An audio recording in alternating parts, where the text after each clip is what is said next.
politique aussi, avec l'ouverture aujourd'hui du Parlement jeunesse en Fédération Wallonie-Bruxelles, par exemple. 100 personnes de 17 à 26 ans qui vont débattre de projets de loi pendant une semaine. Les jeunes, ils s'investissent encore en politique? Force est de constater que le Parlement jeunesse, que oui. Non, il faut pas se cacher pas se voiler la face, c'est très compliqué pour le moment. Mais certains jeunes voient encore, comme moi, que c'est en politique qu'on peut avoir réellement de l'impact. On ne fait rien sans la politique, et donc je pense que c'est encore un endroit où on peut vraiment s'engager et donner du sens à un engagement. Oui. Mais on doit le refaire vivre, oui. Vous avez constaté un ralentissement des vocations, entre guillemets? Oui, je pense que la tendance est là depuis longtemps, mais je pense vraiment que les jeunes se posent la question. En fait, on parle beaucoup de la génération Y, entre-temps il y a déjà la génération Z, et puis on parle déjà de la génération Alpha, parce qu'on n'a plus trouvé de lettres après.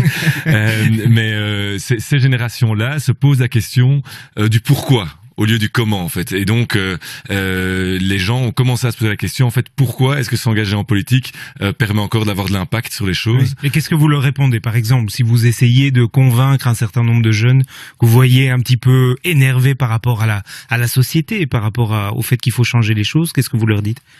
Mais je leur dis que la politique, c'est pas que ce qu'on voit à la télévision. Et je pense que si la politique a pêché ces dernières années, peut-être aussi principalement le CDH, puisque c'est mon parti et qu'on sait que on connaît quelques difficultés pour le moment, c'est parce qu'on a trop axé et on voit trop dans les médias l'activité du gouvernement, et on se focalise là-dessus, sur les réformes, sur les réformes gouvernementales, alors qu'en fait la politique ce n'est pas que ça. La politique c'est aussi du débat, c'est aussi de l'échange d'idées, c'est surtout en fait ça, essayer de convaincre, et ça se passe dans les parlements, et trop longtemps je pense on a privilégié l'action gouvernementale par rapport à l'action parlementaire. Et donc ce qu'on va voir là avec le Parlement jeunesse cette semaine, ça va être très intéressant, puisque là c'est vraiment ça, on dépasse les clivages, on essaye de se convaincre mutuellement, et c'est là que ça devient passionnant, et c'est ça qui moi aujourd'hui en politique me passionne. Donc ce que vous dénoncez finalement, c'est ce qu'on appelle la discipline de parti, donc c'est de forcer tous les membres d'un parti à aller toujours dans le sens décidé par la direction du parti, un président et ses conseillers. Et au fond ça pose même une question très profonde, de la question de la séparation des pouvoirs, parce que en fait on remarque avec la suprématie de l'action du gouvernement, on demande au Parlement simplement de se positionner par rapport à l'action du gouvernement, pour ou contre, opposition ou majorité. Alors qu'en fait, il y a quand même une question de séparation des pouvoirs entre le pouvoir législatif et le pouvoir exécutif. Il doit contrôler normalement le gouvernement. Voilà, contrôler, mais non, justement, pas uniquement contrôler. Il doit aussi être une force de proposition, d'initiative. C'est là que se crée le compromis public, en fait. Et donc, ce dynamisme-là, où il y a parfois des contradictions, où il y a parfois des voix, on hausse le ton, où on n'est pas toujours d'accord, même au sein d'un propre groupe politique, eh bien, ce débat-là, on doit pouvoir le promouvoir. Est-ce que vous n'avez pas l'impression d'une cassure avec les jeunes des milieux plutôt défavorisés? Est-ce que les jeunes qui s'engagent aujourd'hui ne sont pas tous, je vais dire, issus de milieux plutôt de classe moyenne ou de classe plutôt aisée? Eh bien, parce que je vais vous répondre très simplement, puisque moi je suis sans doute quelqu'un qui est plutôt issu de ce milieu-là. Je peux vous dire que si c'est un argument aussi que je donne tout le temps à mes amis qui me demandent mais qu'est-ce que tu fais en politique, hein, vous parlez de l'entrepreneuriat, puisque vous savez que j'ai une petite entreprise aussi à côté de mes activités politiques. Souvent les amis entrepreneurs me disent mais qu'est-ce que tu vas faire dans ce monde-là, et je leur réponds toujours un des arguments principaux. Je dis vous n'imaginez pas comme la politique permet justement de rencontrer des gens de tous horizons, oui. De se confronter à des réalités qui sont pas les nôtres en général.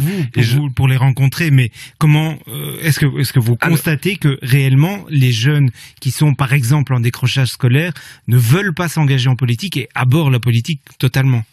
Eh bien, je suis pas d'accord avec ça. Chez nous, je vois ça en tout cas aux jeunes CDH. On a vraiment des gens qui sont aussi qui parfois, en fait, par rebellisation envers la société, eh bien, rejoignent quand même un parti ou un mouvement comme les jeunes CDH. C'est encore autre chose de s'engager dans une jeunesse politique que de s'engager dans un parti politique. Ça, je remarque aussi. Alors, il y a une jeune CDH dont les médias ont beaucoup parlé ces dernières semaines, c'est Opaline Meunier. Elle se présente sur une liste d'ouverture concurrente au CDH à Mons, ce qui lui a valu d'ailleurs de perdre son poste de conseillère du président du CDH, Benoît Ludgen. Quel regard vous portez sur l'attitude de cette jeune politicienne? Bon, je pense qu'il y a à Mons déjà une situation locale, et c'est vrai qu'on a fait un grand foin dans les médias de cette histoire, alors que je peux vous nommer d'autres communes où certaines personnes dans tous les partis d'ailleurs se présentent sur des listes concurrentes, donc en soi c'est pas tout à fait nouveau. Ici c'était évidemment Opaline, je la connais bien, je l'apprécie beaucoup, on a encore des contacts toutes les semaines. Moi je pense que ce qui est arrivé là, c'est une donnée avec laquelle on va devoir travailler en politique, c'est-à-dire qu'on va plus pouvoir imposer à des gens une discipline de parti. Alors ça pose une question, comment est-ce qu'on s'organise? Parce qu'il y a un tas de jeunes CDH à Mons qui se présentent sur une liste aujourd'hui, une autre liste Agora qui va évidemment être intéressante, et la question c'est de savoir comment est-ce qu'on accorde ces intérêts qui sont en fait concurrents, mais c'est une donnée, et c'est pour ça qu'aujourd'hui les jeunes, c'est important qu'on s'investisse en politique, parce que tout ça va chambouler le fonctionnement politique, et on doit pouvoir montrer une nouvelle voie sur comment intégrer ces nouveaux éléments. Donc si je comprends bien, vous, jeunes en politique, vous dites aux cadres des partis, pas uniquement le vôtre probablement, que la discipline de parti, que s'inscrire dans un parti et défendre à tout prix un parti plutôt qu'un combat personnel, c'est fini ? Ah oui, je pense que s'encarter, plus personne n'a envie de le faire à notre âge. Le changement de paradigme est total. On pose la question du pourquoi, la question du sens, avant la question du comment. Et donc ça, c'est fondamental, et ça va être je pense, un fil rouge dans les années à venir, tout à fait. En juin, vous avez applaudi Benoît Ludgen quand il a annoncé le divorce avec le PS dans les gouvernements régionaux. Vous soutenez toujours que c'était une bonne chose ?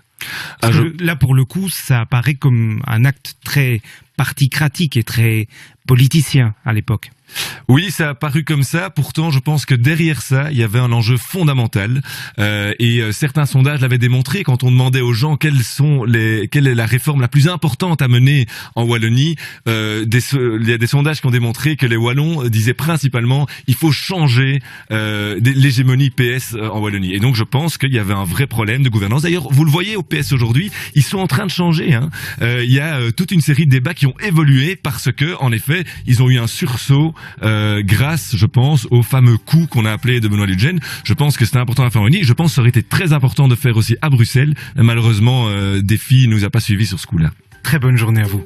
Bonne journée. Le président des jeunes CDH était l'invité de la matinale. On ne fait rien sans la politique, nous a-t-il dit, qui n'est pas ce qu'on voit et entend dans les médias. C'est d'abord un échange d'idées qui se fait dans les assemblées parlementaires. Christophe de Beukelard, merci. Bonne journée à vous. Merci à vous. Bonne journée.